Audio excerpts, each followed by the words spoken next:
Et pour en discuter, je retrouve Ferry de Kerkhove, qui est ex-ambassadeur du Canada en Égypte. Bonsoir, Monsieur de Kerkhove. Bonsoir. Alors, l'évacuation des Canadiens qui sont coincés à Gaza se fait vraiment au compte-gouttes. Le passage de Rafah a encore été fermé pour des raisons de sécurité. On sent que la situation est très compliquée, que c'est très délicat. À la lumière de votre expérience, à quel point c'est compliqué justement et délicat de négocier ces évacuations?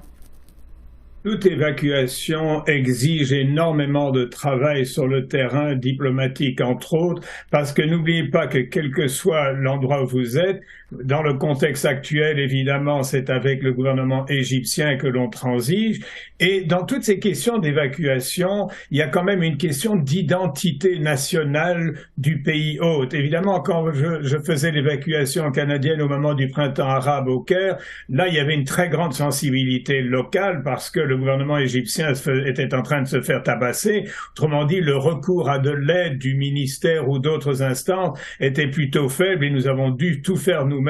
Dans le contexte actuel, c'est très différent. Vous avez un État, l'Égypte, qui a le contrôle évidemment sur la sortie de Rafah.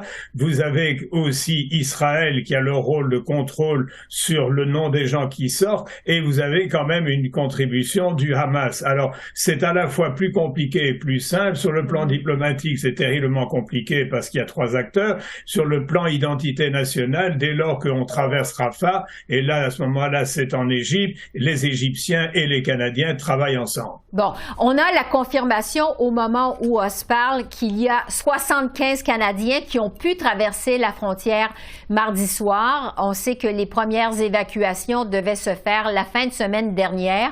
Qu'est-ce que vous pensez du travail d'Affaires mondiales Canada jusqu'à maintenant?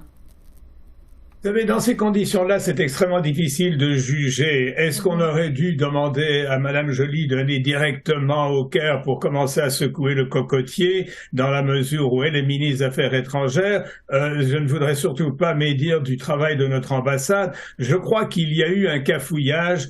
On verra plus tard dans quelle mesure il y a des responsabilités partagées, mais n'oubliez pas qu'on jongle quand même dans un territoire terriblement compliqué et ça ne prend que simplement un des trois acteurs qui tout à coup regarde une liste et dit « moi ça m'inquiète beaucoup ce nom-là ou ci ou ça ». Alors il y a vraiment, si vous voulez, je ne condamnerai certainement personne. Je ne sais pas quelle est l'origine du cafouillage dont on a parlé à un moment donné. On disait que les Égyptiens n'avaient pas reçu la liste.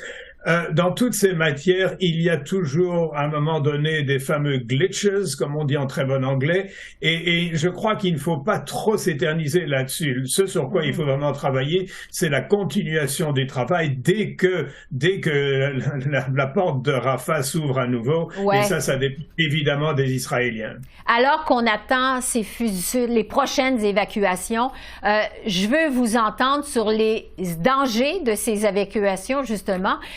Les autorités canadiennes affirment que la route qui relie le passage de Rafah au Caire en passant par le Sinaï, c'est très dangereux. Vous connaissez bien l'Égypte. Quels sont les dangers qui attendent les évacués canadiens, selon vous? Je vous dirais qu'avant le printemps arabe, le nord du Sinaï était dangereux, mais était très, très, très contrôlé par les forces armées égyptiennes. J'ai traversé ce désert de nombreuses fois en conduisant moi-même parce que je ne voulais pas mobiliser le chauffeur dans l'ambassade quand il s'agissait d'aller se promener à Taba ou à Sharm el-Sheikh, évidemment. Mais depuis le printemps arabe, c'est devenu effectivement plus dangereux qu'avant, d'où la nécessité de véritables encadrements militaires ou en tout cas policiers. Donc, si vous voulez, c'est vraiment ça qui est en cause. Mais je crois que les Égyptiens font des gros efforts pour éviter qu'il y ait des calamités qui se produisent. Donc, si vous voulez, d'un côté, oui, dangereux aussi pour une autre raison. C'est que, comme vous savez, il y a 97 tribus dans le Sinaï. C'est difficile à croire pour un espace de ce type, mais les tribus du Nord ont toujours été hostiles au gouvernement égyptien, tandis que les tribus du Sud sont généralement bien payées, notamment dans les les autres, si vous voulez, les balnéaires comme Sharm el-Sheikh et sentir généralement bien. Donc, comme malheureusement tout se passe dans le nord, il y a toujours une certaine incertitude. Mais écoutez, il y a énormément d'autobus qui ont fait le trajet jusqu'au Caire et pour l'instant, je n'ai pas entendu parler d'incident parce que les Égyptiens ont à cœur effectivement que ça se passe bien.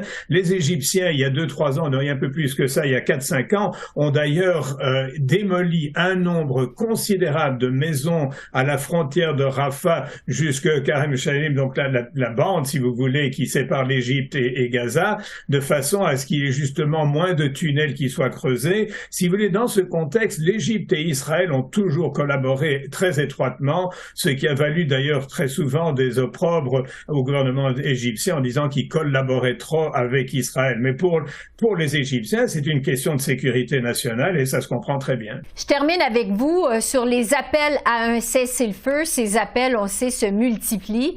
Le premier ministre Trudeau réclame maintenant une pause humanitaire significative, dit-il, mais toujours pas de cessez-le-feu.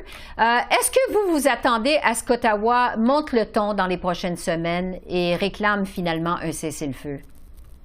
Je vous dirais que Ottawa va toujours se brancher sur la phraséologie qui sort des États-Unis. Or, vous avez entendu le secrétaire d'État américain Blinken au G7 qui a lieu loin en Asie, au Japon.